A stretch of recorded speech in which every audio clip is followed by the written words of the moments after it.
Assalamualaikum warahmatullahi wabarakatuh. Bertemu lagi dengan Ustadz Fuad pelajaran BK kelas 4. Tidak terasa hari ini adalah pertemuan yang ke-12. Semoga kita selalu sehat dan corona ini segera berakhir, kita bisa masuk sekolah. Tidak lupa kita selalu bersyukur kepada Allah Subhanahu wa taala agar nikmat kita selalu bertambah dan bertambah terus. Nah, alhamdulillahirabbil alamin, kan seperti itu. Hari ini Ustadz Fuad akan menjelaskan tentang sadar diri, guys. Nah, oke, sadar diri. Sadar diri. Semua pernah dengar kata-kata ini? Nah, ini pertemuan ke-12 ya. Sadar diri, pengertiannya. Sadar diri adalah mengerti apa yang seharusnya dilakukan. Ya, dilakukan setiap anak-anak. Baik anak laki-laki atau anak perempuan, terutama yang kelas 4. Saya itu bukan kamu, jelaslah saya kok kamu. Saya itu bukan dia, ya iyalah. Saya adalah saya yang tahu diri, jadi kita harus tahu diri sehingga saya sadar. Mestinya kita harus ngapain, kan gitu. Bangun tidur, wudhu, sikat gigi, sholat subuh. Lanjutan. Saya adalah anak kelas 4. Sadar dirinya juga harus anak kelas 4. Umumnya itu kan anak kelas 4 itu kan umurnya 10 tahun ya Mas ya. Nah, yang 11 tahun nggak ada yang 9 tahun lebih. Nah, bukan kelas 3 jelasnya. Bukan kelas 2, bukan kelas 5, juga bukan kelas 1. Nah, ya pokoknya ya kelas 4, usianya hampir 10 tahun. Pembahasan sadar diri itu apa? 1. Tugas dan tanggung jawabnya sesuai usia. Nah, nomor 1 itu. Nomor 2, perubahan sikap. Nah, karena kenapa? Yang namanya usia kan ya sikapnya beda. Usianya anak 5 tahun ya, kamu kan 10 tahun ya beda gitu. Perubahan fisik. Perubahan fisik anak laki-laki.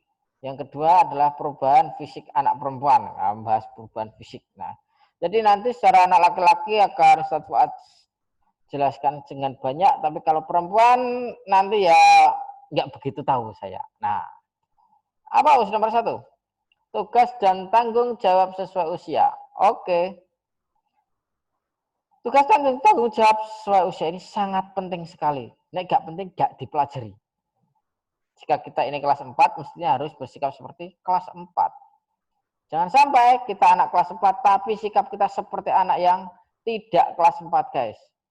Mulai dari tanggung jawab mengerjakan tugas, nyapu rumah, bersihkan sepatu, masa habis makan naruh piringnya masa nggak tahu. Itu kan juga harus dilatih. Masa ada anak kelas 4 habis makan di rumah piringnya ditinggal di meja makan. Nah, habis makan nggak cuci tangan atau mau makan nggak cuci tangan. Nah, nggak berdoa sebelum makan, jangan sampai. Apalagi jika kita dikira bersikap seperti anak TK. Nah, makan ngomong gitu. Jangan sampai tidak sesuai. Perubahan sikap. Anak kelas 4 biasanya mengalami perubahan sikap yang signifikan. Apa maksudnya? Nah, biasanya bisa berasal dari dirinya sendiri. Oh, sikapnya ini kayak ayahnya, kayak ibunya. Nah, atau dari lingkungan luar, teman main. Oh, dia sering bermain dengan si fulan. Kamu kok sikapmu jadi begitu? Kamu gara-gara kamu nak main sama si fulan itu, makanya kamu jadi seperti itu. Itu nyata. Sehingga orang tua yang harus mengkontrol sikap kita. Jangan sampai kita menjadi anak yang berani kepada orang tua. Kita harus menjadi anak yang soleh, solehah, manut, nurut. Nah, makanya diterapkan apa? Kamu nggak boleh main sama itu. Nah, itu adalah suatu batasan. Ketiga, perubahan fisik anak laki-laki. Nah, laki-laki sama seperti Ustadz Fuad ini. Fisiknya yang nampak biasanya mulai tumbuh jakun. Jakunnya ini, nah ini agak mendel ini ya. Ini ketinggal kelihatan ini. Nah, Ini kelihatan sini. Ini ada perubahan. Mulai nampak ini ya. Tenaga mulai terasa kalau mukul. Kalau mukul sudah mulai terasa karena sudah mulai besar. Sudah ada yang disunat atau dikitan. Sunat itu boleh kelas 1, kelas 2 dari bayi disunat boleh. Boleh. Oh, saya sunat waktu pandemi ini enak. Liburannya panjang, nggak bingung masuk sekolah. Boleh. Boleh, enggak masalah. Sunat atau itu karena dari perubahan fisiknya itu dia akan mendekati balik.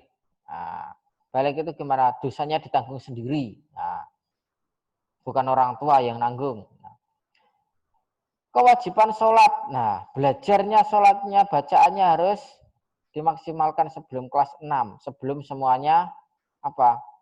Semuanya kita nggak bisa. Jangan sampai kita lulus kelas 6 nggak bisa sholat, nggak bisa ngaji. Apalagi setoran hafalan kita cuma sedikit, kan malu guys. Sholat wajibnya harus oke, harus mantap. Kalau pipis dilarang berdiri guys, kalau sudah besar. Kita harus belajar dari kecil. Kenapa? Nanti pipisnya itu muncrat di tempat-tempat yang najis, di tempat-tempat yang apa? Misalnya pipis ada ember, sebelahnya ada airnya jadi najis karena kecipratan, kepercikan pipismu. Makanya kalau pipis duduk, jongkok, disiram yang banyak, pelan-pelan nyiram. Gitu. Kalau perempuan, yang nampak biasanya apa? Di sekitar dada. Nah, terus kalau yang kelas 4 dulu itu sudah ada yang menstruasi. Kalau sudah ada yang menstruasi, tanyalah kepada orang tuanya masing-masing, terutama pada ibunya, pada mamanya, pada bundanya. Kalau perempuan kurang tahu Ustaz, karena menyangkut perempuan. Jadi segala sesuatu dengan yang berkaitan dengan perempuan, tanyalah kepada yang perempuan itu lebih ahlinya daripada apa? Daripada tanya-tanya yang tidak pada ahlinya. Nah, kesimpulan, sadar diri itu penting, sadar tentang diriku sendiri. Nah, pada dasarnya yang memberikan kesadaran kita itu Allah. Allah yang memberikan petunjuk kepada kita, Allah yang memberikan kesadaran, Allah yang memberikan kehebatan buat diri kita. Kalau kita minimal sholat tepat waktu, maka Allah akan cepat menyadarkan kita. Patuhi orang tua, dia yang selalu membimbing kita, membimbing saya agar kita selalu di jalan yang benar. Bersikap baik dan berbakti kepadanya, itu yang jelas. Pengennya semuanya orang tua itu pengen anaknya rajin sholat, rajin ngaji, jadi anak soleh-solehah. Pasti semua itu. Hafal juz 30, menjadi anak teladan. Kadang seperti ini, anak saya nggak pinter, matematika nggak apa-apa. Anak saya rajin sholat, ngajinya pinter, itu sudah terima kasih. Terima kasih ustaz-ustaznya. Itu adalah bagian dari sadar diri sebagai seorang anak. Membanggakan orang tua. Makanya orang tua bangga dengan anak-anaknya yang pinter ngaji. Sadarlah kamu, tanpa orang tua kamu tidak bisa seperti ini. Kamu bukan apa-apa. Tanpa orang tua saya itu juga bukan apa-apa. Orang tua yang mendidik kita, membesarkan kita. Sadar diri. Kita tahu orang tua itu sudah berjuang buat kita. Kita sadar tugas kita sebagai seorang pelajar adalah belajar membanggakan orang tua dengan banyaknya ilmu yang kita dapat. Ya, itu yang dapat Ustaz buat sampaikan. Semoga bermanfaat di pertemuan yang ke-12 ini. Terima kasih. Wassalamualaikum warahmatullahi wabarakatuh.